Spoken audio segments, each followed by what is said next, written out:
कैसे बदलाओगे? क्या देखोगे बालका का? क्या बात है? किसने कहा तालियां बजाओ उसके नाम पर? उसके नाम पर सभी लोग तालियां बजावे। किसने कहा है? क्या देखेंगे? बालका की मांग में हम क्या देखेंगे? सिंदूर देखेंगे। अगर बालका की मांग सिंदूर से भरी है तो हम कह देंगे बालका विवाहित है। अगर सिंदूर से नहीं भरी है तो हम कह देंगे बालका विवाहित नहीं है। देवता, हाँ। हमारे देश की संस्कृति कुछ ऐसी है कि हम ये कहते हैं वसुधैव कुटुंबकम, और क्या पूरे विश्व में क्या इसी चिन्ह के द्वारा विवाहित या अविवाहित जानी जाती है? कहें देवता, कैसे जानी जाती है तुम मतलब? पूरे विश्व में प्रत्येक नारी क्या सिंदूर से ही जानी जाती है? हम पूरे विश्व की बात, पूरी विश्व की बात हम कर रहे अपने हैं, क्योंकि हमारे देश की ये संस्कृति है। सुनो कि वसुधैव कुटुंबकम, ठीक है, कम ठीक है, और यहाँ तक सिद्धांत की बात है देवता, तो टूटते धन भय विवाह। तो इसलिए मैंने कह दिया हो गया। सुनो, अगर विवाह हो गया तो बालका के मांग में सिंदूर भर जाना चाहिए। बिल्कुल भरे, वो भी होगा, भर जाना चाहिए ना? ये एक रस्म है। और अगर सिंदूर नहीं भरा है तो हमने बतलाया कि आदमी कह देता है कि बालका का विवाह नहीं हुआ, ये बालका नहीं, आपने देवता, आपने केवल ये पूछा ये विवाहित है या अविवाहित है, आपने ये नहीं कहा कि विवाह संस्कार हो गया कि नहीं। अच्छा, यदि आप ये कहते कि विवाह संस्कार हो चुका है तो मैं कहता कि नहीं। अच्छा, विवाह संस्कार और विवाहित में अंतर है? बहुत अंतर है। क्या अंतर है बदलाव? जैसे यहाँ सिद्धांत दिया गया भयउ विवाहु, विवाह तो हो गया लेकिन विवाह संस्कार अभी होना बाकी है। विवाह संस्कार में क्या बाकी है? जैसे वैदिक रीत के अनुसार एक वाक्य में उत्तर दीजिए। अब आप शुरू हुए तो हम चाहते हैं हमारी आपकी कोई वार्ता हो। नहीं, क्या होगा? वैदिक नहीं, क्या वैदिक किसे कहते हैं? वैदिक रीत के वैदिक किस अनुसार भाषा का शब्द है? वैदिक किससे टूट कर बना है? वैदिक में क्या धातु है? वैदिक में क्या प्रत्यय है? क्या जानते हो? हम ये कहना चाहते हैं, ज्यादा ज्ञान न बघारो। अगर ज्ञान बघारोगे तो फंसोगे, और फंसोगे तो मत कहना क्या हो रहा है। हम बहुत सज्जन महात्मा हैं, आदमी को ऐसे निपटा देते हैं, लेकिन अगर हम सोच ले तो बड़ा मुश्किल है। फिर आप कहीं से नहीं निकल पाओगे। आप शुरू हो रहे थे शुरू हो जाओगे तो परेशान हो जाओगे ना तुम। मेरा विषय ये नहीं तो था। प्रश्नों की मैंने एक बिंदु दिया था कि बालका का विवाह हुआ या नहीं हुआ, मैंने इतना बिंदु दिया था। आपको कहना चाहिए बालका का विवाह हो गया। हमने कहा बालका का अगर विवाह हो गया तो बालका किससे पहचान को भी अब हमने आपसे नहीं कहा था। अब आप पहचान हमने किससे पूछा था? समाज से पूछा था। समाज ने कहा कहीं से और उत्तर आया। बड़ा ही सुंदर संवाद देख रहे हैं। हमारे परशुराम जी का आगमन महानगर कानपुर से और जनक जी के द्वारा बड़ा ही सुंदर वार्तालाप प्रभावित हुए। हमारे जो ये आयोजन करता है भाई हमारे आदरणीय श्री कपिल जी राजपूत जी, उनके द्वारा ये 101 पुष्पमुद्रा परशुराम जी के श्री चरणों में प्रदत्त की गई। बहुत बहुत साधुवाद, बहुत बहुत धन्यवाद। भैया कुशल। और वैदिक विवाह बिना आचार के नहीं होता। क्या बात है, बहुत अच्छी बात है। ये भी यही मैं कहने जा रहा था कि केवल मांगलिक क्रियाकलाप अवशेष है। विवाह तो हो चुका है, अवशेष क्या है? मांगलिक क्रियाकलाप। मांगलिक क्रियाकलाप में बहुत सारी चीजें होती हैं, वो सब बाकी है। विवाह हो गया, ठीक है। अच्छा, बालका रिश्ते में क्या लगती है? बेटी। तो बेटी रिश्ता जब शब्द आता है तो एक बात याद आती है। कुछ रिश्ते ऐसे होते हैं, कुछ रिश्ते ऐसे होते हैं कि रिश्ते होते बहुत अच्छे हैं लेकिन सभी को बताए नहीं जाते। कुछ रिश्ते ऐसे होते हैं, होते तो बहुत अच्छे हैं लेकिन सभी को बताए नहीं जाते। और कुछ फल बहुत अच्छे होते हैं, फल होते तो बहुत अच्छे हैं लेकिन सभी फल खाए नहीं जाते। कुछ फूल बहुत अच्छे होते हैं, फूल होते बहुत अच्छे हैं लेकिन सभी फूल भगवान शंकर पर चढ़ाए नहीं जाते।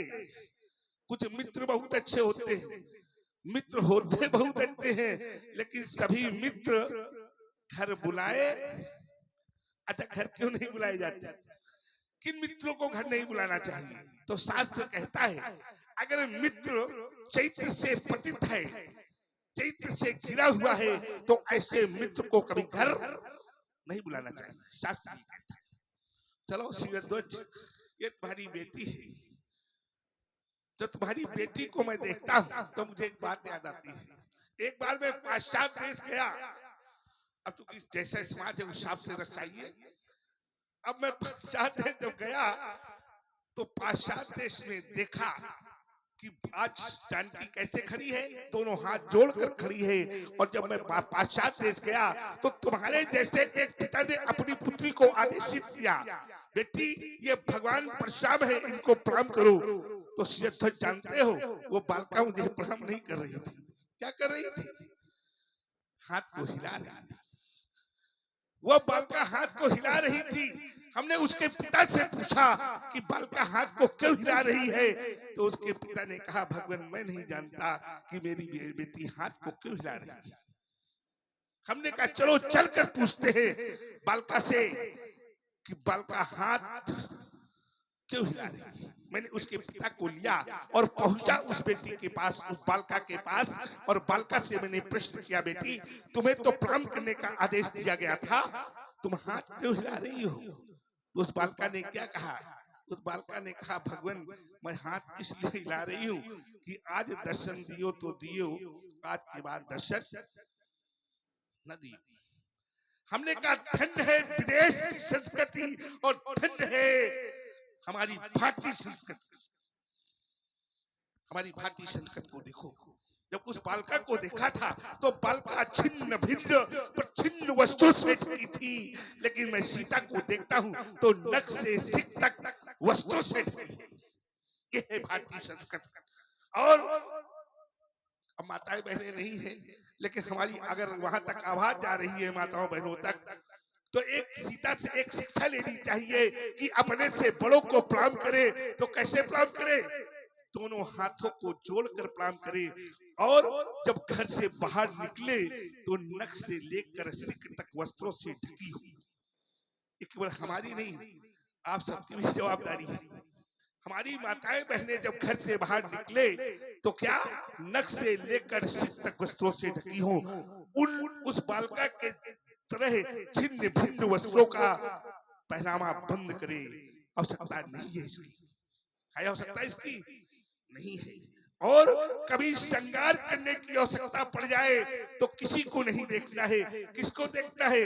हमारी लाडली जानकी को देख लेना है और अपना श्रृंगार कर लेना है। क्योंकि सीता के तन पर साधना की साड़ी पड़ी है, प्यार का दुपट्टा उड़ा है, आंखों में करुणा का काजल है, ओठों और कानों में कर्मों का कर्णफूल है, मानवता की मांग में शीतलता का सिंदूर भरा है, पैरों में पवित्रता की पायल पड़ी है, ओठों में अगर लज्जा की लाली लग जाए तो भगवान के प्रिय भक्तों वो नारी और कोई नारी नहीं होगी, वो नारी केवल भारतीय नारी होगी। कौन होगी?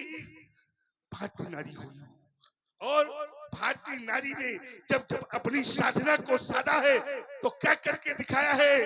भारतीय नारी ने जब जब अपनी साधना को साधा है तो चित्रकूट की चट्टानों पर मंदाकिनी जैसी नदी का निर्माण कर दिया है। भारतीय नारी ने जब जब अपनी साधना को साधा है तो क्या किया है? भगवान ब्रह्मा विष्णु महेश को पालने में लालना बनाकर झुला दिया है। भारतीय नारी ने जब जब अपनी साधना को साधा है तो क्या किया है? यमराज से अपने पति के प्राणों को छीन लाई है और ब्रह्मा के नियमों को उलट पुलट कर दिया है। ये भारतीय नारी की पहचान। आवश्यकता है इसको जानने की और आवश्यकता है इसे अपनाने की। शाम को आया था, सुन रहा था, कोई कह रहा था कि भारत देश के नाम पर हमारे देश को भारत माता के नाम से भी जानते हैं। हमारे देश को केवल भारत माता के नाम से नहीं जानते, हमारे यहाँ धरती को धरती माता के नाम से जानते हैं। हमारे देश का नाम भारत है तो भारत को भारत माता के नाम से जानते हैं। वृक्षों में तुलसी को तुलसी माता के नाम से जानते हैं, और पशुओं में गौ को गौ माता के नाम से जानते हैं, जल में गंगा को गंगा माता के नाम से जानते हैं, पुराणों में गीता को गीता माता के नाम से जानते हैं। ये वो भारत देश है जहाँ पर अपनी माता को तो माता कहते हैं, अपनी पत्नी को भी माता कहा जाता है। ये वो भारत देश है। आवश्यकता है केवल जानने की और पहचानने की। ध्वज, तुम इस बालिका से मुझे प्रणाम करवा रहे हो। ये कन्या है और हमारी संस्कृत पे कन्या को कन्या के रूप में अर्चना की है, बालिका के रूप में पूजा की है, भगनी के रूप में आरती की है, माता के रूप में विशिष्टत्व माना है, भगवती के रूप में स्तोत्र पाठ की है, काली के रूप में स्तुति किया है। ये समस्त सुंदरों से सुशोभित ये बालिका शुचिता, सरलता, आमोद, सौख्यात राजपालिका का क्या परिचय है, तुम्हारे मुख से जानना चाहता हूँ और तुम्हारे मुख से सुनना चाहता हूँ। देवता, एक समय मिथिला में दुख के बादल छाए। एक ऐसी करुण गाथा जिसका स्मरण होते ही मेरा हृदय कांपने लगता है देवता। और वो ऐसी दुखद गाथा, किस भांति मैं वर्णन करूं मैथिली की प्रभु करुणा कथा। क्या हुआ कपारा मम भक्त स्थल आई प्रभु दारुण व्यथा। और वो व्यथा क्या थी देवता कि वर्षा न जल जंजल पिकल। और ये अवधि 12 वर्ष की और बचल रहा मम मने मानस। क्योंकि युक्तियां सफल ना हो सकी। देवता, 12 वर्ष तक मेरे राज्य में पानी की बरसात नहीं हुई। तब मैंने अनेकों युक्तियां की, अनेक तालाब खुदवाए, बावड़ियां खुदवाई, कुएं खुदवाए, परंतु कोई भी युक्ति सफल नहीं हुई। और हुआ क्या कि तपता धरातल चतुर्दिके ये भूतल तबा चल उठा। तब देव ऋषि के दर्श से आशा का उपवन खिल उठा। ब्रह्मा सुवन सिख मान ही है दंपति कृषक हम बन गए।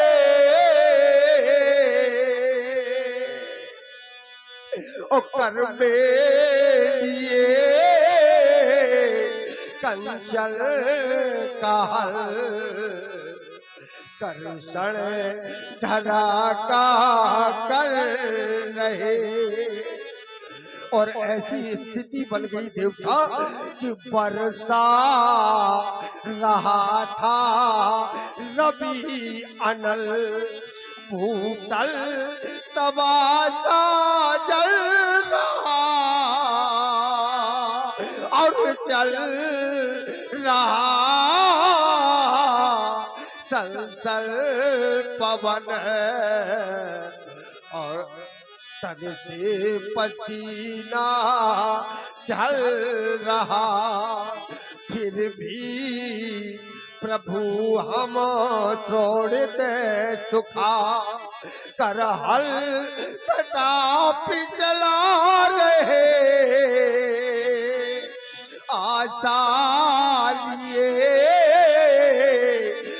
भ्रष्ट की हम निज शरीर जला रहे।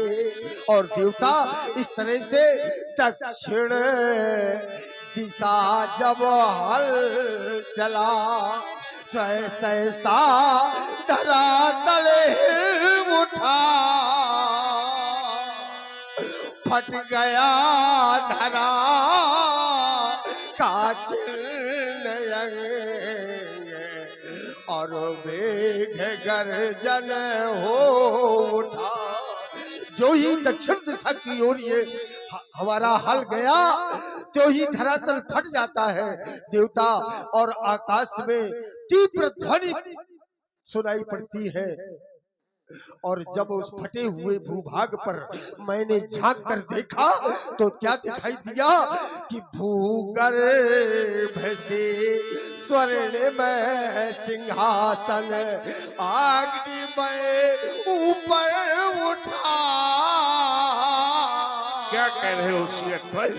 ये कन्या सिंहासन रूढ़ लख, गद गद हृदय बम हो उठा।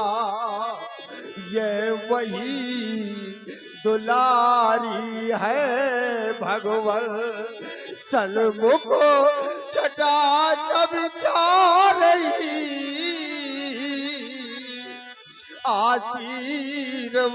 आशीर्वाद दीजिए भगवन, यह सन्मुख शीश झुका रही। ध्वज, ये किस क्षेत्र में हल को चलाया तुमने? दक्षिण क्षेत्र। जी। दक्षिण क्षेत्र में की भूमि को क्या कहते हैं? पुंडरीक क्षेत्र। पुंडरीक क्षेत्र। पुंडरीक क्यों कहते हैं? पुंडरीक नाम क्यों पड़ा उसका? क्योंकि हमारी समस्त पीढ़ियों ने वही तपस्या की। ठीक है, पुंडरीक शब्द इसलिए उसका पड़ा नाम। पुंडरीक माने होता है जलज। क्या होता है? जलज। और जलज माने जलधन जा, जो जल में जन्म ले, अर्थात कमल। वहां की पुंडरीक का वैसे सब शाब्दिक अर्थ है कमलवत। वो जो भूमि है वो कमलवत है, वहां कमल उत्पन्न होते हैं। तो वहां की भूमि दलदली है, दलदली होने के कारण ही वहां पर कंचन का हल चल रहा है। नहीं महाराज, लोहे का हल नहीं चलता। 12 वर्षों में चलेगा, 1 साल खेती न करो तो लोहे का हल नहीं चलता। चलता है। और तुम कंचन का हल चला रहे हो।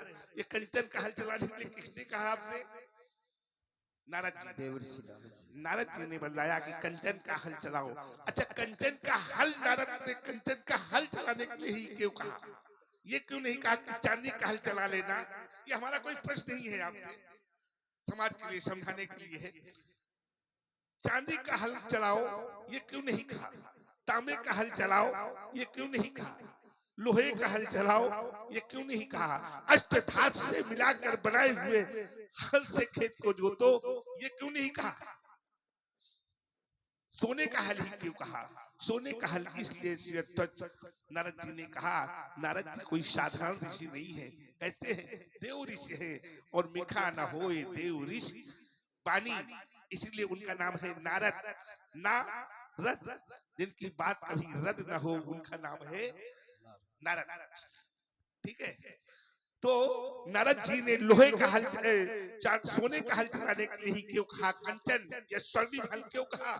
क्योंकि जब सोने का हल आपकी तपोभूमि, आपके पूर्वजों की तपस्वी तपोभूमि है वो पुंडरीक, जब पुंडरीक क्षेत्र में कंचन का हल चलाया जाएगा, सोने का हल चलाया जाएगा, तो सोने का हल जब सोने के घड़े से टकराएगा, सोने का हल जब सोने के घड़े से टकराएगा तो सोने के घड़े से जो जिसका जन्म होगा उसके कारण ही सोने की लंका का दैत्य होगा। एक बार भाई तालियां बजा दे सभी लोग, बोलिए परशुराम महाराज की। क्या बात है। उसी के कारण सोने की लंका जलाई जाएगी। उसका कारण ये है शिवध्वज। इस बालिका का नामकरण क्या किया तुमने? सीता। सीता तुमने नाम रखा। ये किसने रखा ये नाम? देवऋषि नारद जी नारद जी।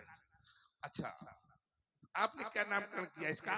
सी नहीं, ये नामकरण आपके द्वारा नहीं किया गया, ये नामकरण तो मैया गौरा ने किया है। सुनिश्चिय सत्य आशीष हमारी, पूजे ही मन कामना तुम्हारी। तुमने तुम्हारे गुरु शतानंद ने इसका नामकरण जानकी किया जनक के नाम पर, और जब नारद जी ने इसका नामकरण सीता किया तो सीता नाम पर मैं भी विचार करूंगा। सीता शब्द पर जब मैं विचार करता हूँ तो श्वेत इत सीता, जो समस्त संसार को उत्पन्न करती है उसका नाम सीता। सबसे अलग सबत इत सीता, जो समस्त ऐश्वर्यों से युक्त है उसका नाम सीता। सुवत इत सीता, जो अपने भक्तों को सद्बुद्धि की प्रेरणा देकर सद्मार्ग को दिखलाती है उसका नाम सीता। सयत इत सीता, जो स्वयं में चिन्मय व्यापक ज्ञान स्वरूपणी है उसका नाम सीता। सिनोनति इत सीता, जो परब्रह्म परमात्मा को अपने दिव्य गुणों के कारण अपने बस में कर लेती है उसका नाम सीता। साहित्य इत सीता, जो संहार करती है, क्लेशों का हरण करती है उसका नाम सीता। हल के अग्रभाग को कहते हैं सी, सी से इसका जन्म, इसलिए इसका नाम सीता। भूमि से उत्पन्न होने के कारण इसका नाम भूमज्या। जनक की लाडली होने के कारण इसका नाम जानकी। विदेह की दुलारी होने के कारण इसका नाम वैदेही। मिथिला की प्यारी होने के कारण इसका नाम मैथिली। इसका एक नाम और है। इसके कितने नाम हैं? 108 नाम है। उसमें से एक नाम इसका मातृ लांगन भी है, जिसे लोग मातृ लुंगी के नाम से जानते हैं, जबकि मातृ लुंगी शब्द शुद्ध नहीं है, उसका शुद्ध शब्द है मातृ लांगन। लांगन माने हल होता है। तो ये सीरध्वज, ये बल का 3 लोग 14 भुवन सप्तद्वीप में नाना प्रकार के नामों से अपने यश को स्थापित करेगी, और साथ में तुम्हारा नाम भी अमित अक्षरों में इतिहास के पन्ने में लिखवा देगी। इसलिए सीरध्वज बालका के लिए सुंदर सा आशीर्वाद संकेत। जा बेटी तू जा, मध्यम से भाई रखो। जा बेटी तू जा, जा बेटी तू जा, जा करके धरती माँ से कहना अधिक अन्न उपजा। जा बेटी तू जा। सिर में सिंदूर की रेखा लाल, बिंदु से सीधा शोभित भाल, हृदय में हो पति का अनुराग, बेटी तेरा हो अटल सुहाग। त्याग की किरणें तुमसे फूटे, देश के बंधन तुमसे छूटे, अरे लगे लगे लंका में तुमसे और। बेटी तेरा हो अटल सुहाग, बेटी तेरा हो अटल सुहाग। फूलो फलो सदैव सास, ये नारियां तुमसे लेवे आदर्श, इसमें भी तेरा हो प्रथम भाग। बेटी तेरा हो अटल सुहाग। सीते आयुष्मती भव, सौभाग्यवती भव, सावित्री भव। विदेहराज बालिका को उच्च राज प्रसादों में ले जाया जाए। आशीष दीन सखी हरिशानी, निज समाज ले गई सयानी। विश्वामित्र मिले पुनि आए।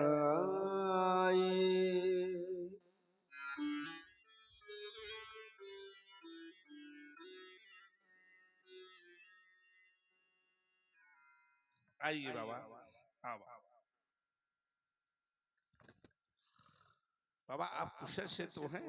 वैसे बाबा, आपसे कुशलता पूछना उचित नहीं होगा, क्योंकि आप तो कुशल और अकुशल दोनों के आधार हैं।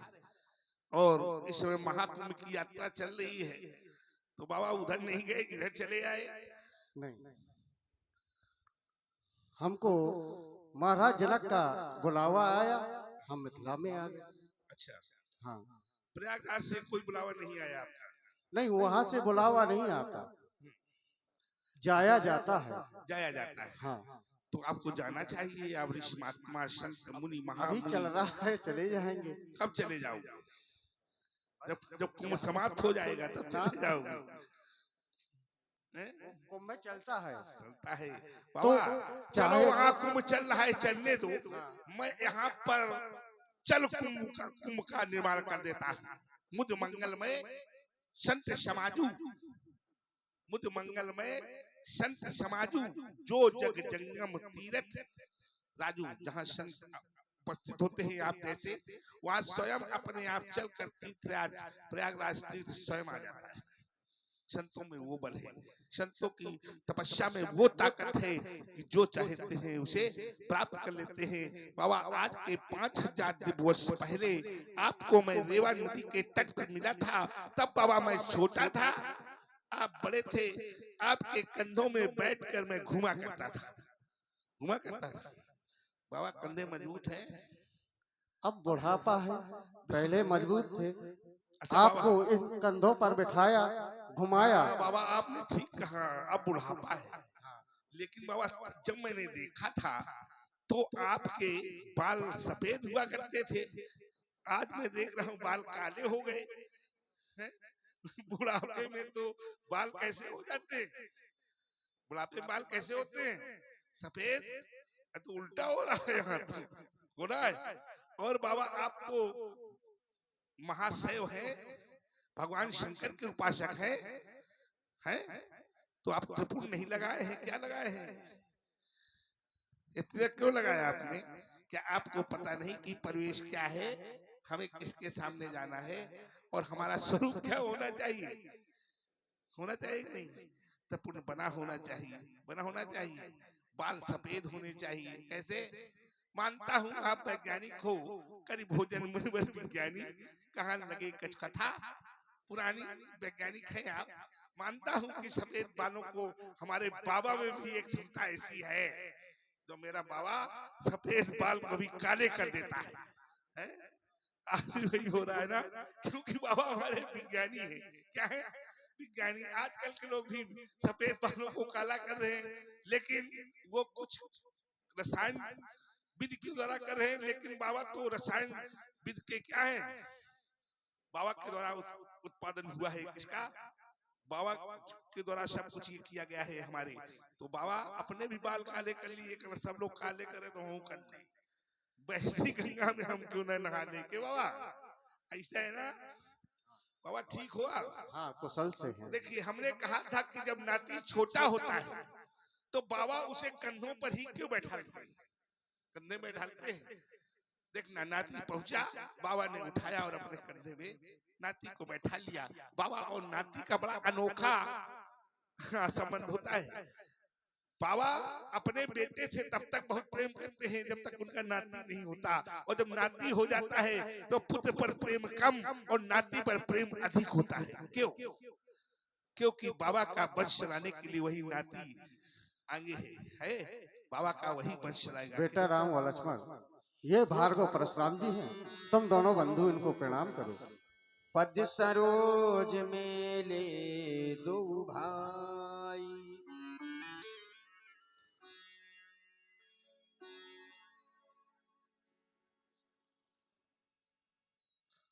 कौशिक कुंवर रावरे कौन? बाबा बहुत सुंदर बालक है ये। कौशिक कुंवर रावरे कौन? इनके कोमल अंग, कमलवत आंखें, इनकी सुंडाकार भुजाएं, सुंदर आभा अधर बिंब की सभी अनंत बन जाए। बाबा क्या कहूं इनकी सुंदरता, क्या कहूं इनकी सुंदरता। लख लख मैंने देखकर मेरी बाणी होती मौन। कौशिक कुंवर रावरे कौन? विद्या से ये शून्य नहीं है। बाबा मैंने कैसे जाना कि ये विद्या से ये शून्य नहीं है? कैसे जान दिया मैंने? इन बालकों ने तो आकर अभी हमको केवल प्रणाम किया है, और प्रणाम करते ही मैंने कैसे जान लिया कि विद्या से ये शून्य नहीं है? क्योंकि जब इन बालकों ने मुझे प्रणाम किया तो बाएं हाथ से बाएं पैर को और दाहिने हाथ से दाहिने पैर को छुआ। पैर छूने की विधि यही है आचार्य जी। तो बाएं हाथ से बाएं पैर को और दाहिने हाथ से दाहिने पैर को छुआ, मैं जान गया कि विद्या से ये शून्य। अच्छा, इन्होंने बाएं हाथ से छुआ, क्या छुआ? नाखून को छुआ। आजकल के लोग कहाँ पैर छूते हैं? गांठों पर, घुटनों में छूते हैं। हमने उनसे पूछा, भाई घुटनों में पैर क्यों छूते हो? तो बस छू लिया, हमको छू नहीं दिया। तुम चाहते हो किसके नीचे का भागी न रहे, न रहेगी बांह तो न बजेगी, हाँ छूने नहीं पड़ेगा तो नीचे का भाग ही नहीं रहेगा। तो विद्या से ये शून्य नहीं है, और बाबा धन से भी ये न्यून नहीं है। ये मैंने कैसे जाना कि धन से भी ये न्यून नहीं है? जब इन बालकों के मैं मस्तक के ऊपर मुकुट को देखता हूँ तो मुकुट के ऊपर मुझे क्रीट दिखाई पड़ती है, और क्रीट में लगी है मणि, जो मणि स्पष्ट बता रही है कि बाबा ये साधारण राजकुमार नहीं है, ये किसी चक्रवर्ती राजा के बालक हैं, राजा के राजकुमार हैं। तो विद्या से ये शून्य नहीं है और धन से भी ये न्यून नहीं है। तो किस प्रदेश के रहने वाले ये बल विद्या के ये भौन कौशिक कुंवर रावरे कौन? बाबा ये कौन है? क्या परिचय है इनका? शीघ्राशीघ्र मुझे अवगत कराएं। सतत साहित्य साधक, गंभीर तत्वान्वेषक, भाषा भागीरथी की दिव्या अवगाहक, कविकुल, कुमुद, कलाधर, कानन केसरी, काव्यकांश दिवाकर, भगवान शंकर की विशेष कृपा पात्र भार्गव श्री परशुराम जी के चरणों में कुमार लक्ष्मण का प्रणाम स्वीकार हो। आपके चरणों में प्रणाम है कुमार लक्ष्मण का। निवेदन है आपसे और निर्देश है समाज को। देख रहा हूं सभा का स्वरूप, समाज का परिवेश, इसलिए आपके चरणों में एक निवेदन निवेदित कर रहा हूं, क्योंकि आप हमारे ईश्वर हैं। राग भैरवी का दर्शन कराएं। आहा,